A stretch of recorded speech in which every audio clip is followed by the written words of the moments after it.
Good evening, everybody. Thank you for joining us tonight.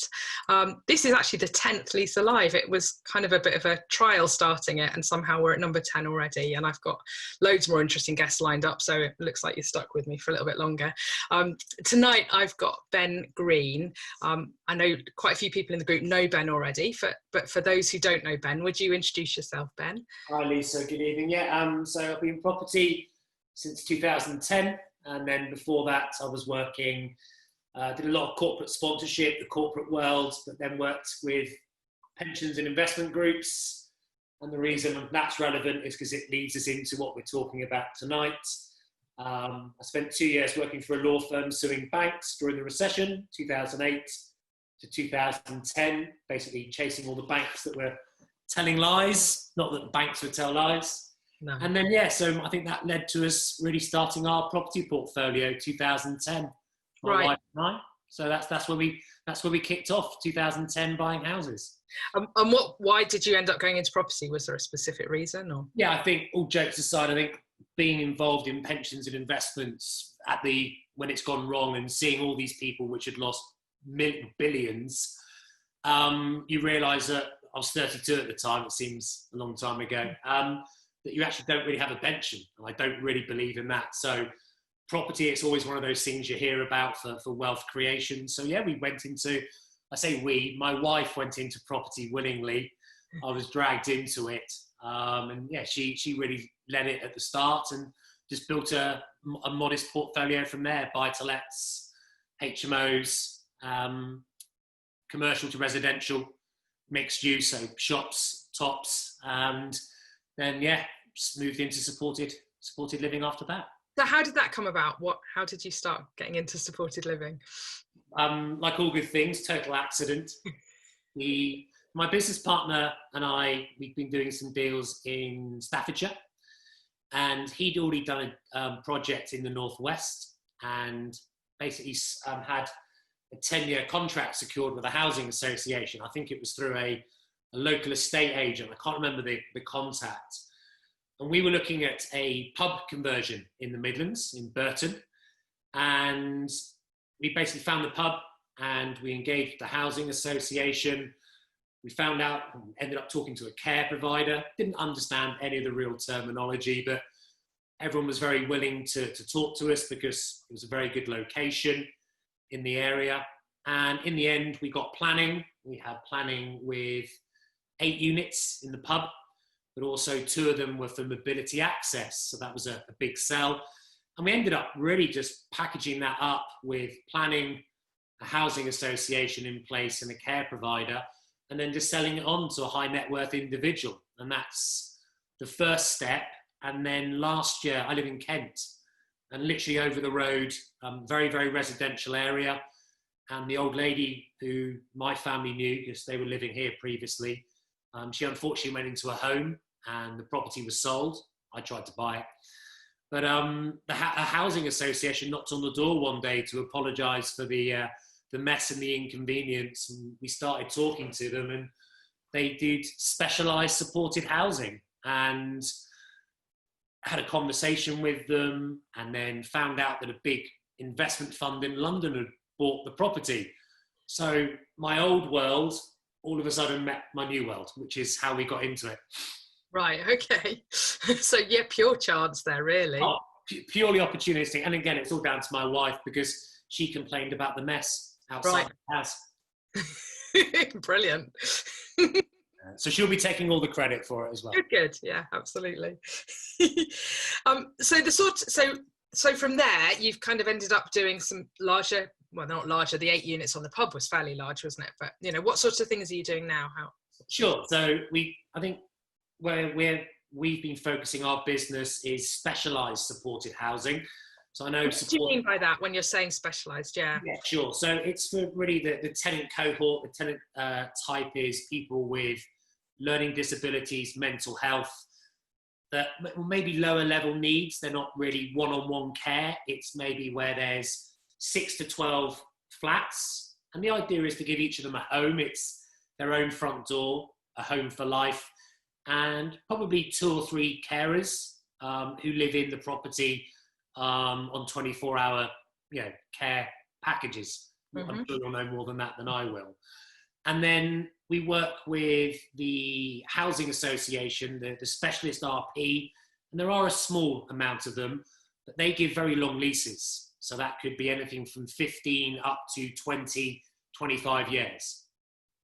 And then obviously that carries significant investment value if I put my investment hat on, because obviously we qualify for exempt rent.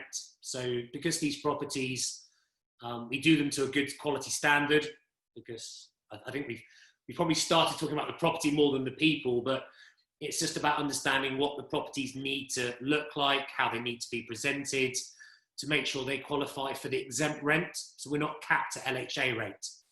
And that's what exempt rent means, isn't it? Exactly. So we're not capped by that, but at the same time, these people otherwise would be in care homes or even on NHS wards, costing the taxpayer, the system, a lot more money, and actually not getting the level of care that they need, and also probably not getting the chance to rehabilitate, which is what these schemes, in my opinion, should actually be about, which is about giving them a home for life, mm-hmm. their own front door, and the opportunity to reintegrate into a town or a city. Yeah, absolutely. So the properties that you're doing now, you will tell me, give an example of the sort of sure. thing. So we'll stick on the pub theme. So I used to drink in a lot of pubs, not anymore. So we've got another pub. This is in Stoke-on-Trent. And we initially looked at it for a private residential development. But again, after talking to some of the funds, they put us in touch with some of the care providers. We met a colleague who's now a business partner, and he said we actually need to go to the local authority first. And I think you and I have had conversations about this, that I went from very much looking at a property as a pile of bricks to realising that the property probably comes third or fourth on the list.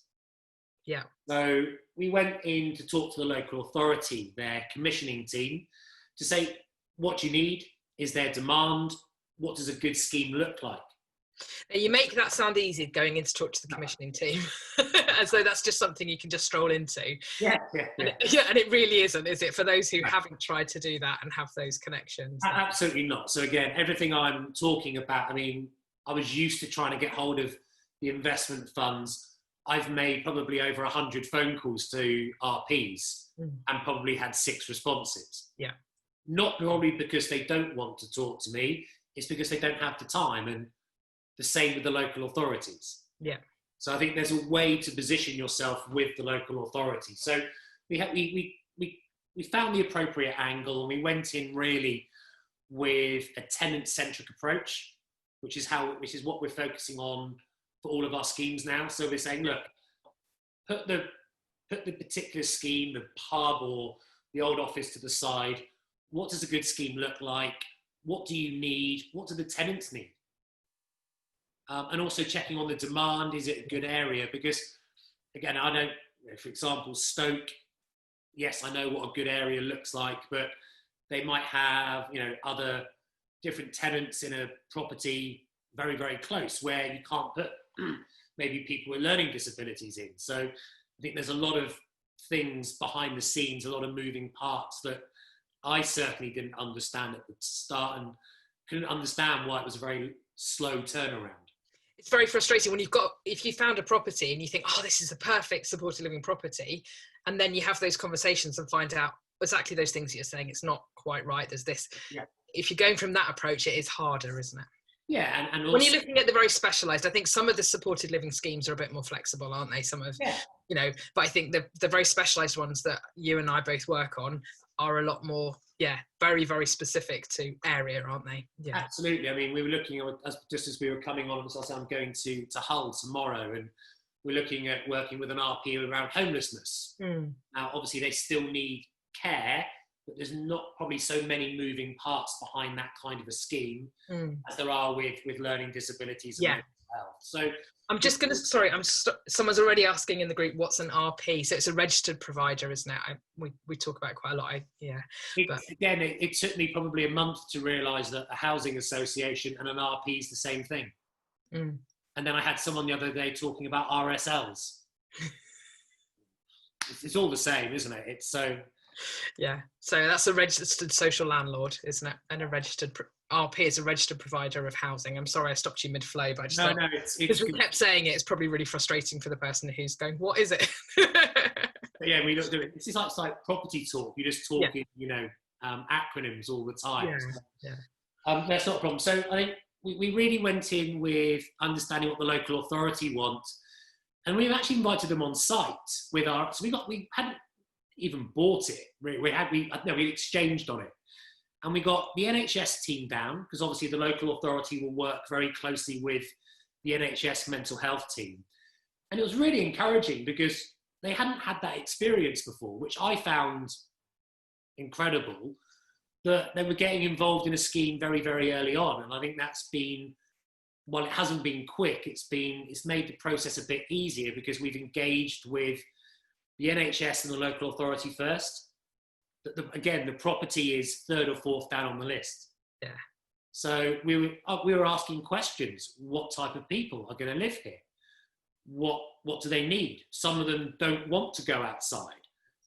They already had individuals in mind that maybe wanted a little bit of a courtyard, but they don't want grass, they want AstroTurf. Can we do that? Not a problem. So, but it was getting them, the architect, and just really trying to almost sketch out, what the scheme looks like even before we've fully dived into it from the property perspective. And then even before we part the property element, then we got a care provider in. So we already had a care provider that my business partner had worked with previously, but we checked with the local authority. So as you know, they sat on the local authority's framework. Brilliant. So it makes the conversations easier. One of our friends has always spoken about, it's a jigsaw, isn't it? And while you can have all the pieces of the jigsaw, it's about making sure that the bits of the jigsaw fit together. Absolutely, yeah. Probably the best way I can describe it. So we got the care company out, and again, they were asking for a few things, and we were looking at maybe making a couple of the units, adapting them for mobility access, which is critical. Because then I think that makes it a better scheme for the local authority, and they know that they can keep it full. Yes. They're referring people through the system into the property, which basically is how the care provider and the RP will monetize it. And I think it's also having that awareness that maybe that scheme's for people with mental health problems, but that doesn't preclude them having some physical disability or mobility issue. And I think sometimes we get very narrow in our box thinking, don't we, that that's what this is. And this is the problem from being just a pure straight property guy. We're still learning, and we're developing out in total at the moment. When we got on the go, 10, 18. So 30 rooms we're doing, so across 3 schemes, we've got 30 tenancies. Wow. Which is really, really good. And then we should be looking to house about 35 people that are homeless in HMOs in Hull as well. Okay. So like to think we're starting to get some traction. But I think it was that really hard learning curve at the start about local authorities. Care providers was completely alien. I have worked with local authorities before, so I know that they're not the most dynamic, but it's probably because they're under-resourced. Yeah, absolutely. Everyone's doing 3 jobs. Absolutely. And then we looked at it, and we learned through all the mistakes. We went for C2 planning. Nope.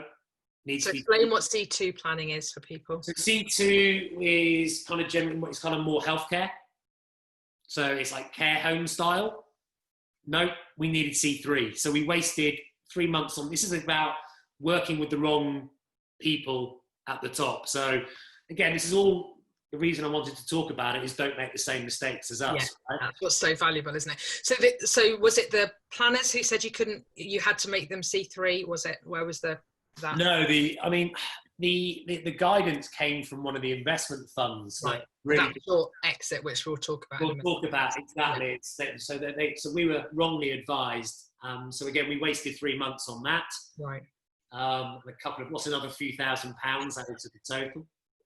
And a long story short, but then it was the fire risk assessment.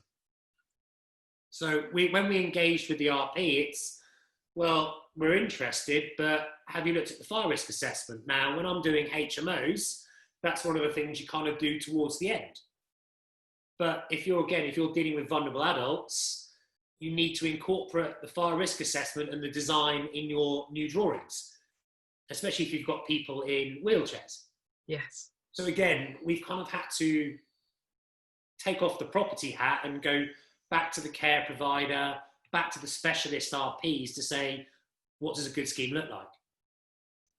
So it's been a real learning curve and expensive as well. But you've done that once, and so therefore for your future ones, you've got all of that knowledge. And I think that just asking that stupid question, what does it look like? How do I do this? You know, to the people who know, because to them, they won't think it through. It'll be automatic. They've worked in those buildings all their professional careers. That's what they've always looked like. Correct. You know, so they don't probably think about it, you know. No, they don't. And what we've taken forward into the other schemes now is we've already had this company come out to do the FRA, even before we've gone and submitted the drawings for planning. And that's the fire risk assessment, isn't it? Exactly. So yeah, another acronym. Again, just little things like that that start to build the confidence from the care provider, the local authority and the RP that you're actually doing this the right way around. And again, this is not, hi, I've got a block of flats. Yeah, but it might be completely the wrong layout for people with learning disabilities. So just because you've got a block of flats doesn't make it a supported living scheme. No. Especially a specialist supported living scheme. Yeah, absolutely. That's where these are a bit more complex, aren't they? Exactly. And so once we've kind of put all that together, we then have to go to housing benefit. So housing benefit have to sign off on the scheme. And this is where I think we'll talk about the investment fund involvement. Hopefully there's not many of them listening from the investment world. I doubt it. No, they're probably too busy either drinking or driving their Porsches. I don't know. Not that I'm going to stereotype them all like that.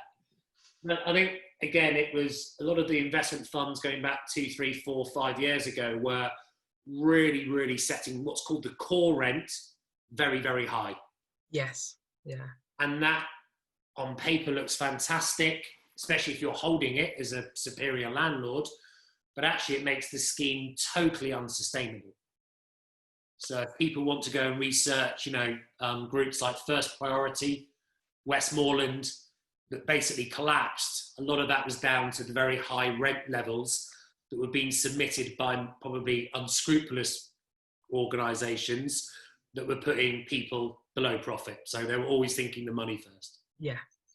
So while we need to make a margin, it's a business at the end of the day, and we're very open about that to everyone we engage with.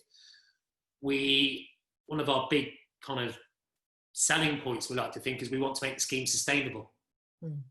So, because if we're going into a 15, 20-year lease, we need to make sure that the housing benefit can serve that scheme.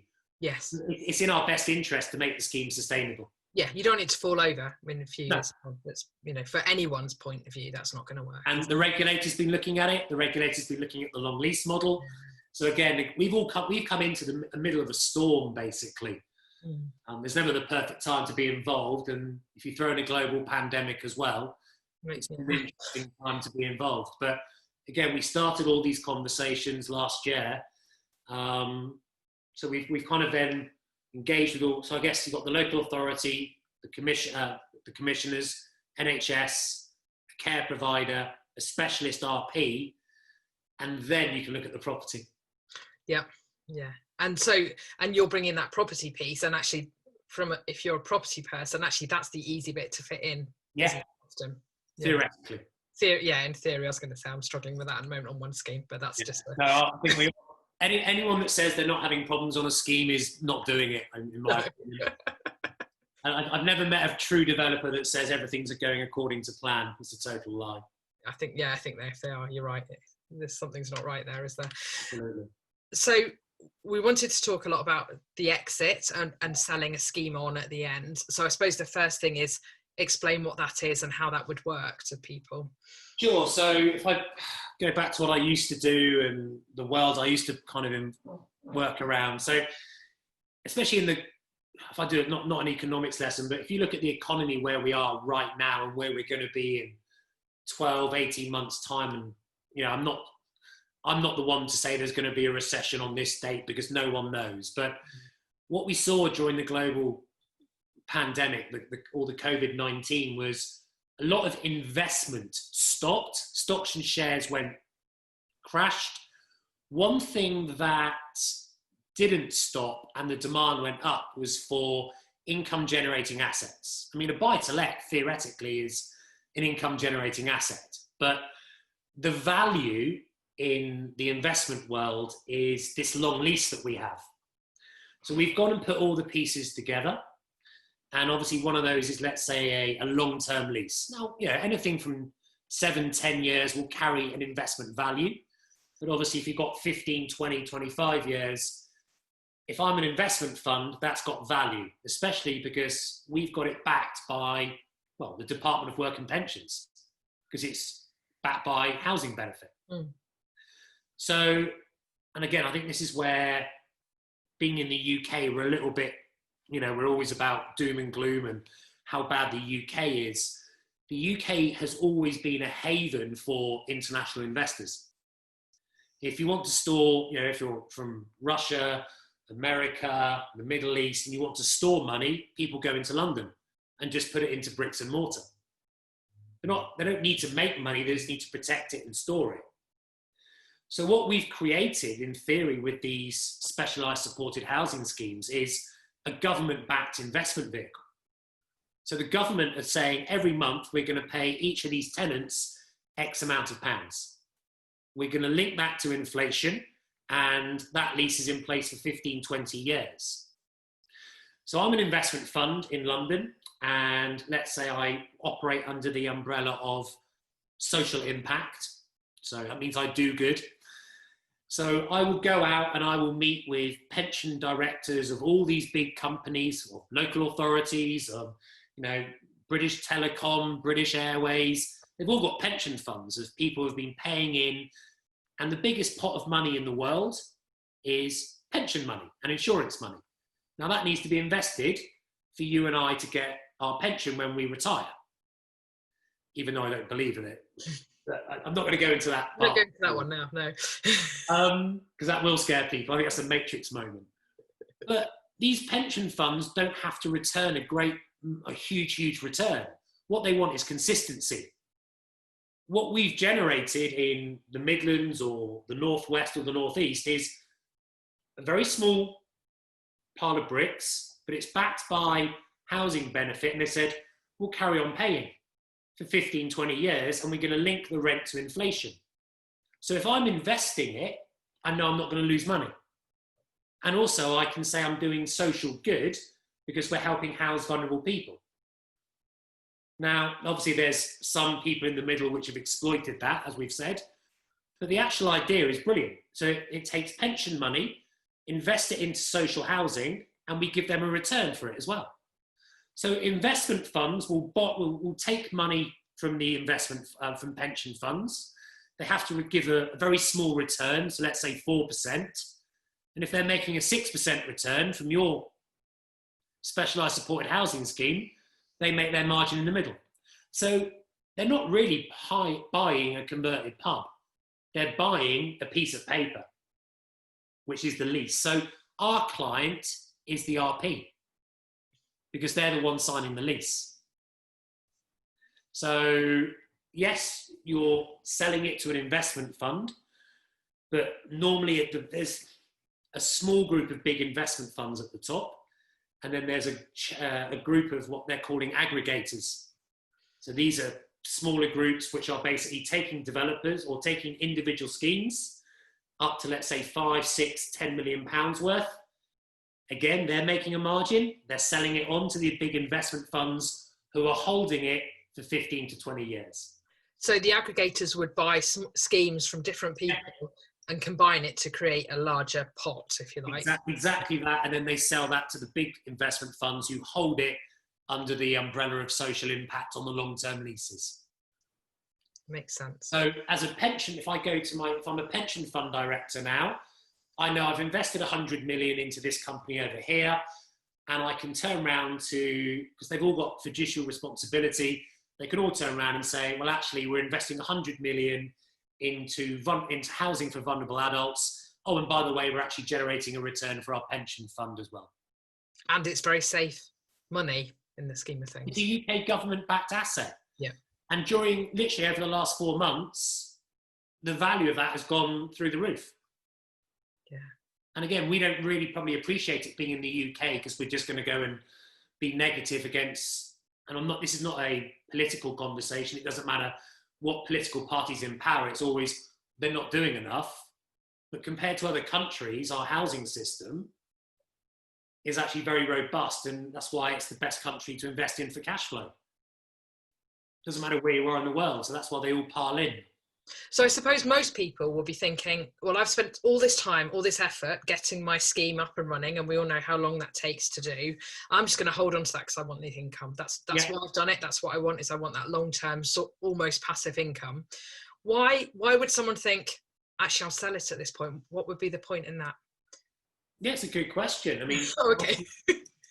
Why are you basically doing all the work of a property conversion plus all the work with the different stakeholders? Because you need to make a big margin once in a while. So you get higher than the bricks and mortar value on that building, presumably because of the lease. To quantify, when I say big margin, you can make a higher margin than bricks and mortar. Yeah. Do I have a problem doing that? No, I don't, because that means we can go and do more or different schemes, maybe for homelessness, where we can operate at a smaller margin. Mm-hmm. So if I want to do as an investor, I was always taught to do income first, but you always do a couple of flips every year to top up the cash pot.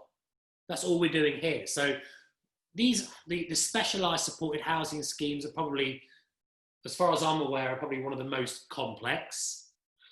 So they've got the biggest value, but then we'll reinvest that profit into maybe schemes where we're working with people with homelessness or domestic violence or drug and rehabilitation. So we'll always take the profit and reinvest it for income. Yeah. And I'm never going to be ashamed, and I don't think anybody should be ashamed to make a profit. It's just that we've done it trying to focus on the tenants first, and also making the rent sustainable, not making the rents so high that after 3 or 4 years it causes unnecessary financial burden on the local authority and also the RP. I think that's really key, isn't it? It's not being too greedy at any stage along the process, really. And that's the challenge, isn't it? And I think that's property investing, or that's any type of investing, isn't it? There's always the temptation to try and push that little bit more. And I'm of the belief that if we do a good job, we'll get more business, because hopefully local authorities and care companies will start coming back to us, so we can do more schemes and they'll kind of pave the way for it. And we'll get to the point where we're delivering good quality products. So yes, we can make a margin, but I think the days of making a quick buck are long gone, especially with the regulator looking at the model so carefully, and rightly so. Should we talk a little bit about that? Because it was to do with lease length as well, wasn't it? That the regulator's having a look at things. I think when I'm talking to people are like, oh, I've heard I can get a 25-year lease. That sounds amazing. You're probably speaking to the wrong person about that. That we're obviously working with housing associations, investment funds, and there's different views. And really, there's only a handful of housing associations, RPs, that will do a long lease, and each of those will be viewed differently by the investment funds. So it's the strength of the covenant, it's the strength of the person signing the lease. And again, all that is up and review. Ask me in 6 months, Lisa. Okay, we'll have you back to talk about that. You might know more about that, and it's not my area of specialty. We've just been exposed to it because, again, we've landed ourselves in the middle of someone else's storm, so to speak. But again, it's been a very... I understand why the regulator's doing it, because they don't want to overexpose housing associations. And at the end of the day, no one wants 60 tenants that have been looked after by an organisation to suddenly have no one looking after them, because, you know, the RP's gone bankrupt because they just can't sustain the financial commitment. No, no, that's not good at all. So if someone was looking to do this with a property that they had and they've got it all set up, what challenges are there in that? What things should they be thinking that could go wrong, or what should they be aware of when they're thinking about that? Sure. So, wow, how long have you got? It's a massive long question, I get that. I think again, I went in property led. Mm-hmm. It's not a property business. No. So take off the property hat, go and understand what vulnerable people need, go and work with care, go and, ask a care provider, what does a good scheme look like? How can we find that angle into the local authority? How can I help you? I think I'm thinking more about that exit, that's selling them on at the end. Oh, really okay. sorry. Yes. That's what I was thinking about, the things you need to think about that bit. There are so many moving parts that we're discovering. So, you're going to need all the paperwork between the care provider and the housing association. You obviously need the lease in place. Now, to get that lease, it's not just it's not like a tenant signing an AST. There's a lot of clauses. Some of that is to do with the specification of the building. So we're not just doing a conversion. We're obviously having to develop out to a very specific specification to make sure that all the needs and maybe technology, again, fire risk assessment has all been incorporated. So again, it's getting all those ducks lined up from local authority. So you've got to evidence the local authority support. You've got to show the care providers in place. You've got to show that they're working with the local authority. The care provider's working with the RP, and that you've got the lease with the RP. At that point, assuming you've got all your normal building sign-offs as well, you then wrap that up, and then you can present that. Well, ideally, you've done a lot of that conditionally. We're trying to get to the stage where we can say, upon these conditions being met, will you exit us out? So we do it to de-risk our exit. So you'll have this set up right from the very, like this as your exit plan right from the very beginning? Ideally, yes. Theoretically, yes. Obviously, practically, it's a different experience. But yeah, the idea is to line up. I mean, the schemes we're working on at the moment, without divulging too much, is we are evidencing certain amounts of, support from the right stakeholders. We've already had the offers to buy them, but it's conditional upon, getting those papers signed. So in order to get those pieces of paper signed from the RP, we have to deliver the right product with the right care provider, with housing benefit and the local authority supporting it. And I suppose you're working with the same people all the time who you're going to sell these on to, or so you get to know what they want. We've spoken to different parties, had different experiences with different parties. And again, this is a people business. It's about understanding who. I had a realization last week, Lisa, that, and I think this is where I want to take it away from the property and away from the profit. If I'm quite crude, it doesn't matter what you're doing. If you could be doing a homeless scheme and exiting that too, because there are funds that will buy, leases which look after homeless people. You're basically trading a tenancy, and a tenancy is a human being. I was going to come to that, absolutely, yeah. I'm very conscious of how this comes across, or if someone's just jumped on the call, we've just got this property guy just trading paper for money. Well, yes, there's an element of that. That's property investing, but you're actually trading tenancies, and tenancies are human beings. And my business partner the other week actually saw some of the tenants come around one of the schemes, and it went from being a pile of bricks and mortar to they're actually going to live here. And I think that's the social impact side of it. So I think if you get the healthy balance, the money will come naturally. But again, make it focused around the tenants and the local authority and the care provider. You and I were talking about at the start. I asked the care provider, what's important to you? And they were talking about, well, how do my staff get here? I've got a car, but I didn't realise that you said it yourself, that maybe a lot of care providers, their staff don't own a car. So how close is that scheme to a bus or rail network? I'd never thought about that, because for us, it was a pile of bricks with a monetary value. But unless you go and understand the human side of it, you'll never get the money side of it. No. And I think it's a small world. And I've spoken to some people in the group that have got probably a lot more experience than I have in, or both elements, but I've already spoken to probably a lot of the same people because it's a small circle. It is, yeah, absolutely. And again, that comes with its challenges. But I think we've just tried to be as transparent as we can be. So I think it's always people-centric, and then you deliver an investment product on the end to the people sitting in London or wherever behind a spreadsheet. It works for them, but as long as it works for the tenants and the care provider and the local authority, then they'll make their margin, I guess. And I think the thing for anyone listening, thinking, sell it on to these evil city people who aren't going to look after the tenants, because the lease is set up and written in such a way, they have obligations that they have to maintain or whatever they have to do. So therefore, your tenants are protected as well, aren't they? Absolutely. And actually, there's some really good funds out there. Yeah. And unfortunately, like everything, there's always the negative news, which it's like property investors, isn't it? We all know, what do you do? Property investing. So we all drive around in Rolls Royces and, treat our tenants really badly. It's a very similar, you say you're dealing with vulnerable adults, kind of people, people think, you're exploiting people. Well, actually, no. I think as a UK taxpayer, I love the concept because these people are, if they're in a care home or a mental health ward, the NHS is billing the taxpayer a massive amount of money, and we're actually giving these people a home. And many of these people, we've been told, will never move out. No, absolutely. And that's awesome. So, we got to the stage, my wife and I, in property, where we actually were fed up of doing a nice refurb for a private tenant not to respect it. So why not give it to someone that's going to appreciate the property in the first place?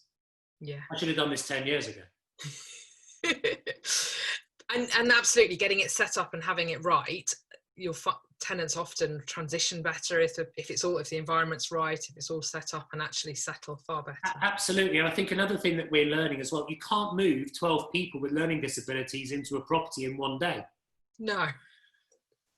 So we learned a lot about capitalisation and void periods, which means we're responsible maybe for up to 6 months of what we need to capitalise the care provider. We need to give them money.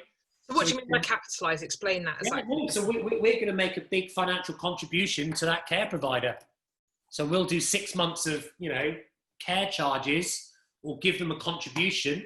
So basically 6 months, we take care of that. So that comes out of our pot, so to speak. And then also we have to, maybe the RP will charge us. And again, I don't have a problem with it because maybe all 12 rooms won't be being used. So maybe we have to cover voids for the first 3 to 6 months. So again, and it all depends upon which RP you're working with, which care provider you're working with, which local authority you're working with, what type of tenant you're working with. So again, we're not just taking the money and running. It's actually, there's a financial contribution to the RP. There's a financial contribution to the care provider. And also, if you're holding the scheme, there's a sinking fund. So, for the roof, anything, on the envelope of the building goes wrong, you need to, if you're holding on to that property, then you need to have a fund set aside to make sure that you can service the maintenance of it. If if an investment fund is buying it from you, that will come off their offer. Right. So and again, we're learning so much as we go through these schemes, because everyone will be made up with maybe one different piece of the jigsaw, and they'll want a different element this time than the last one. Yeah.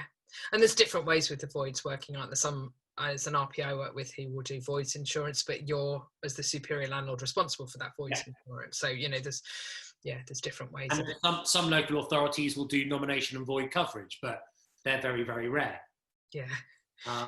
But again, that's understanding that the demand in that area is very, very high. They're willing to do that. Yeah. So there's lots going on, and I think, another thing that we've learned is the care provider will sign X number of year lease with the RP, but the RP wants that to come within a certain duration of their 15 or 20 year lease. So trying to get a care provider to commit for 10 years can be a challenge when maybe they're only, working with the local authority for 5. So there's so many moving parts that we've learned about, and there's also the option of choice for that individual living in that property if they're not getting on with that care provider, if their family aren't happy with that care provision. And that I've heard of blocks having different care providers providing. It can get a bit messy, but actually from an individual choice point of view, that is entirely right. Actually, that care provider doesn't work in the way that suits my family member or me, and so it's and I think that all goes down again to, okay, we've got a blank piece of paper, let's put the property to the side, tenant in the middle, build around it, and then put the property on top. It'll make for an easier transition anyway. Yes. If you want to hold it or you want to sell it, because if you've done the right job at the start, which might be, as I'm very impatient. Property people are. I think we all are. If you get all the jigsaw lined up, then the actual build and the exit will be far quicker. Yeah. It's worth doing the property. It's worth doing it properly at the start. But it takes a long time, doesn't it? And I think people who think, oh, I'm just going to magically get this block of blocks to get it converted, it's just, it takes months and months. I think, again, that's why I've got, great. I like the way people are now thinking that I've got a 6-bed HMO. I want it to be put to good use. Brilliant. But it's going to take time. A lot of local authorities won't even talk to you individual developers anymore. They'll be through an RP or even a care provider. But then they're inundated with everyone trying to jump on the bandwagon. So it's just trying to find that it's like your first buy to let. You countless offers, countless viewings. It's just finding the angle and, networking. But again, I think ethically just showing that you're in it for the right reasons. Yeah. And it's relationships, isn't it? It comes down to so much of it is to do with people. Yeah. And there's a few questions in the group. I don't know if anyone actually listening. I don't know. So. I know there's quite a few people listening. If anyone wants to put any questions in for Ben, I'm just going to go through and see what we've got here. We've got a few, lots of comments, lots of nice comments. Too many acronyms? No, not so far. When approaching the question of adapting for mobility, do you need a specialist project manager or architect? Yes, I mean, we take that into consideration. There was a scheme, one of the schemes we're doing in Stoke. Actually, the gentleman that designs it is in a wheelchair. Brilliant. So again, it's going to cost you more. The fire risk assessment on a HMO is going to be, what, £150, £200? We're paying well over £1,200 for our fire risk assessments. So again, your costs are going to go up at the front. Yeah. I mean, again, mobility access, levelling. We get a project manager in, or we're getting project managers in, because it's absolutely fundamental for them to liaise, because the RP will have a construction manager, and he's done hundreds of these schemes. And if you're not getting it right, you're not getting your lease at the back end. So pay for the project manager is what I'm saying. Any project managers out there will thank me, but pay for the project manager, because on with that experience, I think, I think when you're looking at the smaller schemes, like some of the individual properties, you maybe can just use the occupational therapist who knows that person very well. I've done that certainly, and not had gone to that because they were individual properties. So getting them to walk around the property with you and telling you they want a handrail here and this there, and getting it done to that spec. But when you're looking at the bigger blocks and a mixed needs thing, I think we were looking at a scheme that we were trying to do retrospectively. And the therapist walked round, and actually it wasn't a massive amount of changes. No. We were fortunate, but there's been other schemes where maybe you have to drop in a fire suppression system. That's expensive if you've already done all the work. Or even simple things we've learnt, like you can't have hot water, can't be over a certain temperature, or you can't have fixtures and fittings that can be pulled off. Yeah. So if you've done this property focused, the RP is going to walk round, or the occupational therapist is going to walk round and say, this is a lovely building, and it's a lovely finish, completely impractical for this type of tenant cohort. And they're not even going to look at the scheme. No. Russ was, when I was interviewing Russ, he was talking about this and getting them involved, in your construction process, like you're saying, just so it doesn't get too far along. Yeah, it's why we got the architect out with the care provider and the NHS team first. Yeah, because we literally had, what do we do? And they're telling us, and we're just literally, the man with the pencil's drawing, and the man with the hammer will we'll bash it around, and that's my explanation of it. A man with a hammer and a man with a pencil. We've got a few more questions. Are there affordable housing issues with C3 and supported living? No, they need it. They need to be C3. If we go back to the theme of the evening, the talk, to exit, they only want to buy C3, the investment funds. Yeah. Because they need to think worst case scenario, what happens if it becomes void? They need to put it on the open market and sell it as residential. And it's about your own exit as well, isn't it? Even if you're not looking at that as an exit, if for some reason your relationship falls down or they only want it after 5-year lease, 10-year lease expires, you need to be able to do something else with Revert that. it, or maybe make minor adaptations, carries on as C3. Yeah. As someone who used to work in the city, his description of the search for yield and his solution is pure gold. So true. There we go. And again, when I was on the phone to the investment fund the week of the lockdown, and it was the first half of the comment was half our investments have been stopped. I'm thinking, oh God. The second half was what we're ramping up is income generating asset purchasing. And as the city guy will say, it's all done on yield. Yeah. Russ, great advice on capital to support cash flow model, balance of a great portfolio. Someone else is asking, what numbers are you working with your pub conversion? They're asking about purchase price, refurb, furnishing, value of the end product, and timescales. Too expensive. I'll do an average. I'll do an average. We're buying anywhere between 200 to 300, 350. We're probably going to spend, because we're doing a new build element out the back on most of ours, which is really good. So you're extending it out? Well, or a separate building? Separate building. So you can actually maybe do more complex care in the back, which has got a higher value. And then they can transition into maybe the main building, or you do your mobility access outside. Always allow for a staff area as well. That's critical. So again, you could be spending up to $500,000 and then you're exiting out on a yield basis. But again, it depends on the lease, the length of the lease, the core rent, so many factors. I know the mechanics, I know the formula, but every scheme will be different. As an investor, what due diligence do you do on the RPs you're signing with to check they can sustain the lease clauses? Does the investment fund use them? That's it. And that would make them good enough for you. Yeah. Because they'll do all that due diligence. Yeah. And has the local authority worked with them before? I'm checking either end. I'm checking with the local authority. You've got to check with the care provider, because has the care provider worked with the RP? If they haven't, then that's a whole new conversation, which could either torpedo the deal or stop it. And then, is that RP viewed as a valuable investment, or the strength of the covenant is viewed well by the investment fund? And what would make the difference to that? Is that maybe a more established RP, or established reputation, financials, regulation rating? Yeah. What the regulators grading them at the moment? No further comments, please. Right. It's Karen from AA. I'm looking to do this in Wales. They don't appear to do FRI leases. Are there any other lease types you do? I already have a care home for mental health, but just want to do a few properties to help mental health in the community. I know of one housing association that would do it in Wales. That's it. But Scotland's very different. We've looked at that model. Wales, I really don't know.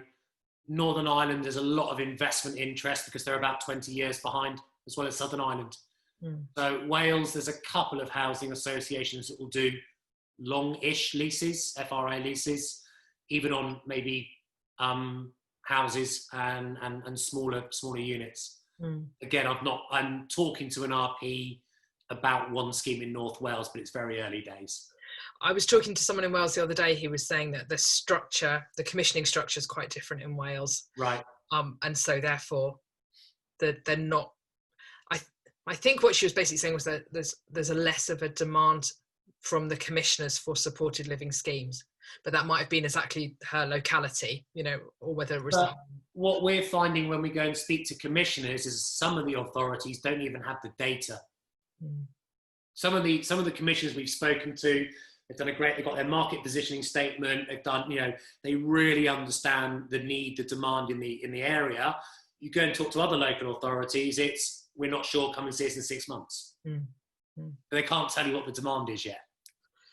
And certainly with everything that's been going on, there's a few that I was working with, we were quite close to things, and they've gone kind of into crisis management still. They've all come to the front line, understandably. Yeah, exactly. Everyone's can't think about long-term planning. We're back in, And it's frustrating when you've got schemes which are kind of waiting to be ticked off. But again, it goes back to what we said earlier. You have to appreciate you're dealing with local authorities, underfunded, under-resourced.